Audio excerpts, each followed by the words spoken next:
a quick catch up about some of the books that I've read recently because I'm about to go on holiday for 3 weeks. I think I've already mentioned this in a previous video, but I'm going on holiday to Edinburgh and London, about 5 days in Edinburgh and 2 weeks in London. And I've never been overseas before, so I don't think nervous is the right word, but maybe apprehensive is how I'm feeling, just because anything that's unknown to me is always going to make me a little bit anxious, even though I know I'll have an amazing time, and visiting the UK has been something I've dreamed of doing for basically my whole life. So anyway, I obviously won't be filming anything or uploading any videos during that time. I could have planned ahead and scheduled a video, but I just did not think about that. It's been definitely a very strange and stressful couple of months. I was called up to do jury duty last month, which was not great timing considering I was in the middle of a huge deadline at work and was having to get everything done before I go away. So the idea that I would potentially have to sit on a trial was incredibly stressful. I don't know if how jury duty works in Australia is similar to how it works in other countries, but basically if you are an Australian citizen over the age of 18 and under the age, I can't remember, there's a particular age where you don't have to do it anymore, you can get called up for jury duty at any time, and you can defer if you have a really important reason. Being busy at work is not a good enough reason. So I ended up having to go to the court 3 times. You get given a number and they basically randomly select people to potentially go on trials. So this happened to me 3 times, and then you get taken into the courtroom where they literally pull numbers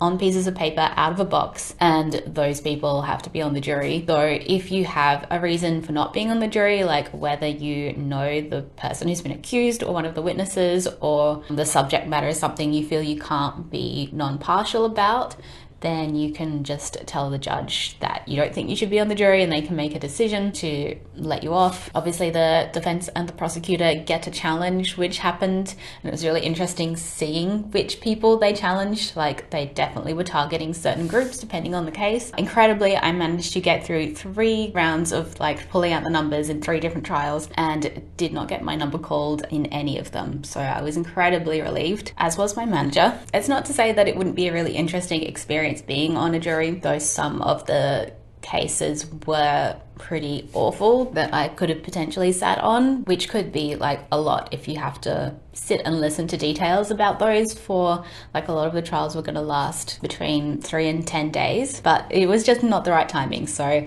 I feel very lucky because I don't know how the work would have got done if I'd also had to be sitting on a trial. Let's talk about what we're actually here for as books. I have read 5 books since I last did a wrap up. So we'll start off with Search History by an Australian author, Amy Taylor. This is the first time that I've actually been influenced to read a book by Instagram advertising. This book was being advertised to me so heavily on both Facebook and Instagram, which is really interesting to me because this is the first time I've actually seen an individual book be advertised to me. Book companies and bookshops and that kind of thing, I've definitely got those ads on Instagram, but not from a publishing company specifically marketing a new release. And I think it's probably a pretty smart way to go considering I was convinced. I read the synopsis and it sounded like something I would enjoy, so I got it out of my library. It's about a woman called Anna. She's in her late 20s, and this is one of the things that piqued my interest, in that in the beginning of the book, she has just moved from Perth to Melbourne. So there are some references to Perth in the book, which I obviously enjoyed a lot. She's just broken up with a long-time boyfriend, and so that's kind of triggered this desire to move to a completely different city and try and get over him, basically. And the conceit of the book is that Anna has a habit of researching any man she tries to date, or pretty much researching anyone, because it's so easy to find out information about people online, and the book kind of looks at whether knowing so much about a person before you properly get to know them in real life, is that helpful when it comes to relationships with other people, or is it a detriment? Because she meets this guy in a bar actually and looks him up online and discovers something about him which is pretty huge and makes the rest of their encounters very, very different, because she has this knowledge about him that he doesn't know that she knows. I thought it was a really interesting idea for a book. It's definitely an aspect aspect of modern dating or just modern relationships in general, whether they're romantic or platonic, that is incredibly relatable. So many times I have pretended not to know some information about a person that they're telling me because I already found out about it online. I am definitely someone who gets curious and has to look people up. The book was very easy to read. It was well written in that respect, and I did really enjoy it, but I did feel like the book very much had a theme and a thesis in mind, and particularly towards the end it did a lot more telling than showing. But I still think the characters were really well observed. There's a whole section about the place that Anna works at, which I thought was really good. A very relatable look at a particular type of workplace culture. I did really enjoy it. I think just the ending let it down a little bit for me. It just felt a little bit too neat and clean. And then I decided to read Beloved by Toni Morrison, and I feel like I'm going to get kicked off BookTube for this because I didn't really enjoy this book. Not that it's a kind of book that you can use the word enjoy with, but I found it a real struggle to get through. This is obviously Toni Morrison's most famous novel, which is the reason why I decided to go with this one. And it's also one of the only ones in my library. There just aren't many Toni Morrisons in my local library. It's set presumably sometime in the 1800s. It's about a variety of different characters, but it's mainly about a woman called Seth, who is an escaped slave now living in a state that doesn't have slavery. She has one daughter, and then also a man that was a slave alongside her before comes along. They start a relationship. But then this young woman that they name Beloved appears, and Seth is convinced it is her dead daughter come back to life, now grown up. The whole book is about how when people escape slavery, there is obviously so much trauma that they will have to live with forever. And just the consequences of all of that, that even though Seth is now living as a free woman, she's never actually free in her mind. What kept me reading it, even though I found it a struggle, was I did find the characters and the story so strong. It's so visually strong, and the way it gets across the harsh and horrendous things that it's talking about in a way that's never sensationalist and is often quite lyrical. I found that quite fascinating and so skillful on Toni Morrison's part. The thing that I really struggled with was just the way it was written. It's incredibly repetitive. I'm annoying myself because I'm so repetitive about how much I hate things being repetitive. I would just read chapter after chapter that it felt like was saying the same thing over and over again. And I also really struggled with the way the chapters were structured, because I'd get really into one chapter and then you'd get to the next chapter and that would suddenly be from a completely different character's perspective, or at a different time in the story, or a different location. And I felt like my brain had to keep jumping between all these different things, and it was like I was starting the book new every single time I got to a new chapter. And the chapters are quite short as well, so it really did my head in, that way of constructing the story. I found it completely interrupted the flow. It's strange because I did really struggle through this book. It took me so long to read it, to the point where I was like 2 weeks late taking it back to the library, but luckily they don't actually fine you if you eventually take the book back. You just can't get any other books out while it's overdue, so that was fine. But it's a book that has stayed with me now that I'm thinking about it to review it. The imagery is still there, it's still very evocative, so it's strange when a book can be both so compelling and yet I feel like so resistant to the reading experience at the same time. Then I read a book called Cult Classic by Sloane Crosley. This is just one that I had on my library app that I was curious to read. I'd previewed the first chapter and the writing style definitely intrigued me, but it turned out to be quite a weird book and I don't think I completely loved it. It's about a woman called Lola in her 30s, I believe, and she's in a relationship with a man who she's not necessarily in love with, but he's like a solid guy, and so she agreed to marry him when he asked. But then she starts bumping into her exes, which bring up a lot of memories, obviously. And that part of the book I was really enjoying. I really loved the voice of the character. I thought the writing style is really funny and witty and really inventive and quite unique as well. And I sort of thought, oh great, this book is just this kind of fun romp about a woman's previous relationships. But then it gets really weird when she discovers that some of the people she used to work with at a psychological magazine have set up this strange like pseudoscience organization and they are apparently the ones that are causing all of her exes to suddenly appear. I didn't really understand a word of the explanation to that, and maybe you're not meant to, but I found that whole thing very odd and very frustrating, and it reminded me of books I used to read when I was younger where things were just not explained properly, and I hated it, and I still hate it. It's not that I need everything to be explained. Obviously things can be ambiguous. It's more that I hate it when books are pretending to give an explanation but the explanation doesn't make any sense. I think that's where I get really frustrated. So I started getting quite annoyed at this book. I finished it because I did still enjoy the writing and I really like the character, and she's completely incredulous about this whole thing that's happening to her throughout the book. So that kind of helps. But I found the ending so odd. The way there's kind of this twist, the way the situation and the characters resolve themselves didn't feel very satisfactory or true to life. It just felt really strange. So I did end up finishing that book not enjoying it because of the ending, which is a shame because I did think it was really well written. I then read a book which I actually own, which is A Month in the Country by J.L. Carr. I bought this because Alex read this and he really loved it. It's about a man called Tom Birkin, who is an ex-soldier from World War I. He's clearly quite physically and mentally damaged from the war. He stays in a country village called Oxgodby over a summer in the 1920s. And the book is him remembering that summer. And his job is to uncover an old medieval painting in a church. He also makes friends with an archaeologist who's also an ex-soldier who happens to be in the field next to the church, who's trying to discover some sort of artifacts from the same era. It's such a tiny novel. It's barely 100 pages.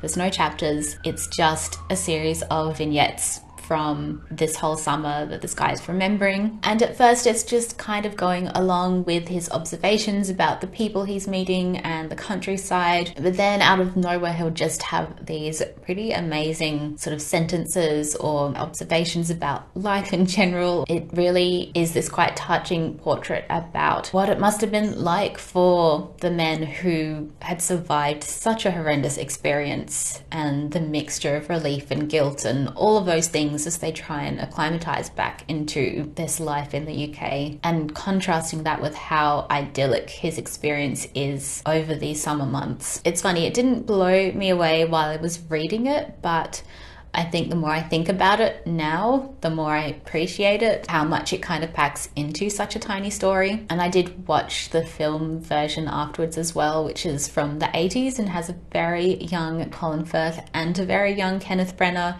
They're both so adorable in it, it's ridiculous. I thought the film wasn't necessarily a great reflection of the book because it kind of adds in more obvious stuff about the war, which I felt was a bit on the nose, because I feel like you get that perfectly well with the way the book describes it, which is just subtle touches here and there, and that's all you really need. It also too closely follows the book almost, but obviously doesn't do every chapter, so it feels a little bit sort of cut up and jerky. I don't know, it might just be a story that just works better as a book and doesn't really work as a film, even though it was really beautiful film to look at. Or maybe it's just was a little bit overblown in an 80s way and would work better in a much more subtle style, I think. And then lastly, I finished The Secret Adversary by Agatha Christie. This is the second book she ever published. If you don't know, I'm reading Agatha Christie's books in order of publication very slowly. This is not something I'm rushing through. This is the first in the Tommy and Tuppence series, which are not murder mysteries, they are adventure stories. But this was a really strange book, and it's probably my first time reading some like a genuine conservative literature, which was a weird experience. So you have Tommy and Tuppence, who are just these young things who have got through the war and are excited to see what will happen, but they don't have a lot of money, and so they decide to start their own like adventure organization where they'll help people solve mysteries or something. But anyway, they get caught up in this like spy thriller type plot where this evil organization is trying to bring down the good and kind conservative British government and cause riots by creating labor strikes. And every time they brought up this idea that the entire safety of the country and the peace of the country would be ruined by people going on strike, I just couldn't stop laughing. It was extraordinary. There are also so many other things, like the way that all the villains are described. Visually, they had to be villains because they're really ugly ugly, or they're from the lower classes and look like it, or they look specifically like the country that they're from. Like, there were so many stereotypes in that way. It was quite appalling.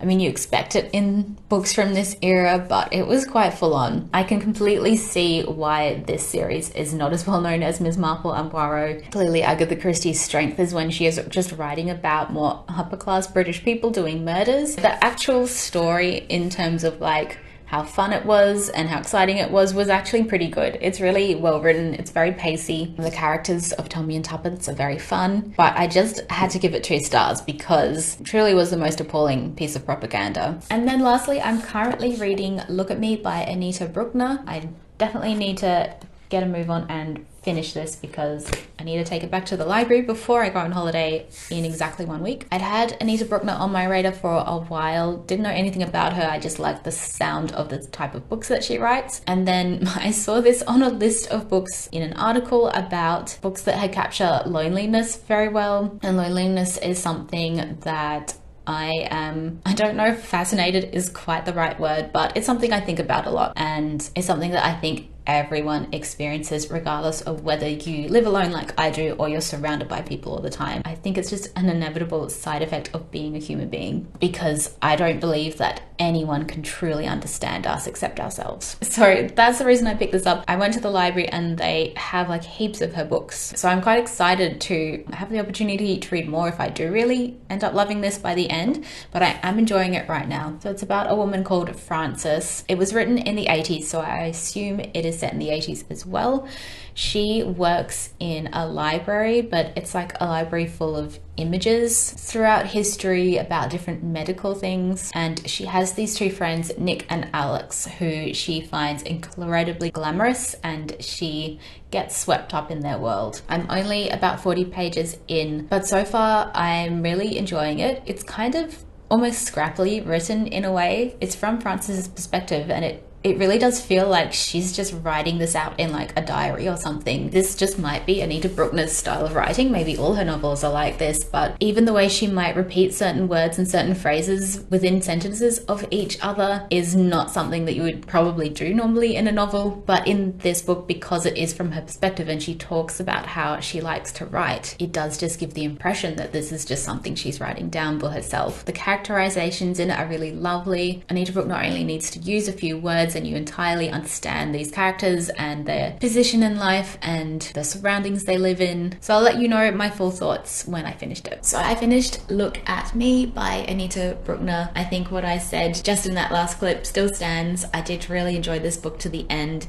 Even though it was quite an intense book, it was incredibly sad as well. I was reading up about Anita Brookner afterwards, and it seems like all her books pretty much follow a similar thing where she takes these main characters that feel outside of society, but it's not an empowerment story. It's not a story about how that's okay to live outside of society's norms. These people still end up being pretty sad by the end of the book. At least that was the case for Frances, the main character in this book. I definitely found a lot to relate to in this novel. The way that Frances behaves in certain situations is very similar to how I used to behave when I was much younger. She's friends with these 2 people, Alex and Nick, who are pretty awful people really, and it's very frustrating reading this book, seeing her admire and desire their company so much when they're just not nice people, and they're not particularly nice to her either. But she's so enamored by their extrovertness and their ease of sociability, the glamour of them as a couple. It's interesting seeing her observations. It's not like she necessarily wants to be them, she just wants them to notice her, which the title Look at Me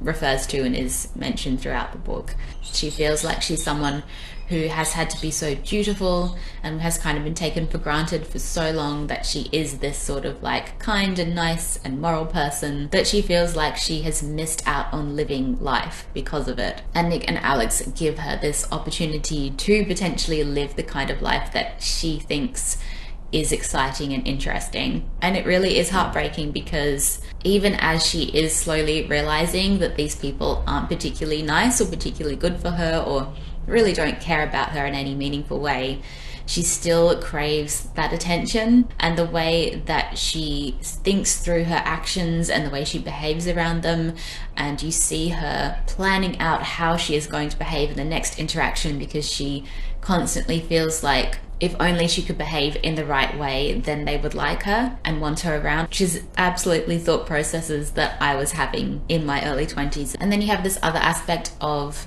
Frances's character where she's a writer, and the passages about her process of writing, the way writing makes her feel. Frances is constantly battling with this desire to live in the world and feeling that it is at odds with being a writer, which she believes is a role of simply observing the world. And there's this amazing passage where she talks about how she feels like her ability to write is just a poor recompense for not being able to exist in society and to really live life. As much as she enjoys writing, she would so much prefer to be out living it and be a person who could be living out life and being the main character rather than being the observer. It's definitely one of those books where I think the themes made it really, really interesting to me. And because it was so short, it was very easy to get through, but it's really quite a claustrophobic book. Frances's world really is so small and you feel so stuck in it. I definitely want to read more Anita Brookner, but I feel like I'm going to need some space before I pick up another book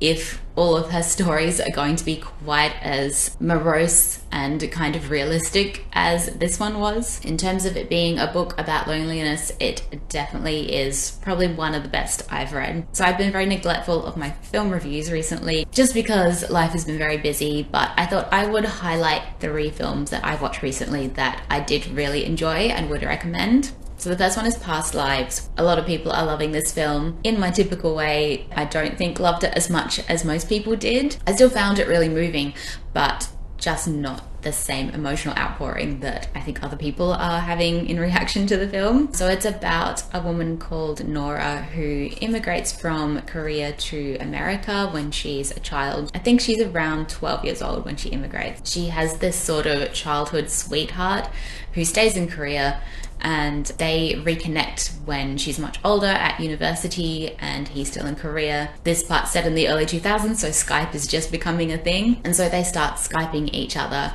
And you can tell for Nora that reconnecting with him is not so much reconnecting with like a lost love. It's more that she is reconnecting with the Korean parts of her life. She says in the film that she only speaks Korean now to her mum, and this guy gives her a window into what it might have been like if she had stayed in Korea. The film then also jumps forward, I think, another 12 years, and you see her married to an American man that she met at a writing retreat. Her and the guy from Korea had lost touch, but he decides to visit New York, and then they meet up in person for the first time since they were children. Definitely think for me, I felt like the film was veering away from it being a long-lost love story. Because both Nora and her husband are writers, her husband makes a commentary about how this would make a great movie or a great story.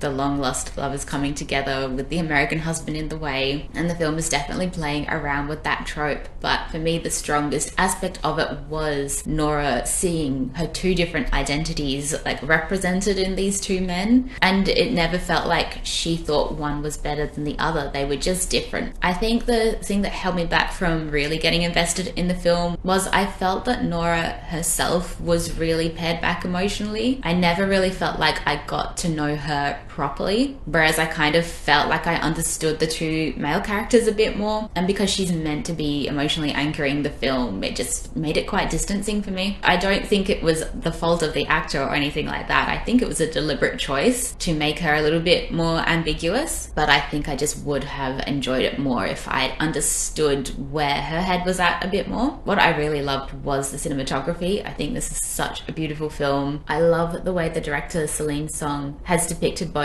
Korea and New York in a really beautiful, aesthetically pleasing way, but it feels like without sugarcoating it, they both still look like real cities where people live. I thought the music was really beautiful too. I definitely got fully immersed into its world and definitely could appreciate it, but just didn't get emotionally invested. A film I really loved and will definitely be one of my favorites of the year was Theatre Camp. This is a mockumentary style film, though not with talking heads. It is just sort of fly on the wall camera style, about a theatre camp in America for children. It's exactly what you would expect a comedy mockumentary film about a theatre camp to be. All of the adults at the camp, all of the teachers, are all people who dreamed of being big stars and have ended up teaching. It follows this storyline of the founder of the camp having a stroke, and so her son has to take over running the camp for this summer and finds that it's really struggling financially. He's kind of this wannabe influencer, investor type person, so he is not exactly capable of running it, but he is such a great character because he's completely non-theatre person,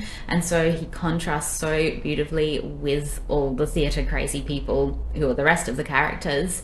And I think he really needed that. It just really heightens the comedy and makes it feel really self-aware. It's nothing groundbreaking in terms of its storyline or its characters even. It's just so funny. I was laughing solidly the whole way through, and I took my friend who loves theatre and did theatre at university, and she said it was so incredibly accurate and specific to people who love theatre. It also does have this lovely message of how camps like these can really be a safe space for people who feel outside of the norm elsewhere in their lives and who just absolutely love this one thing and can all bond over it.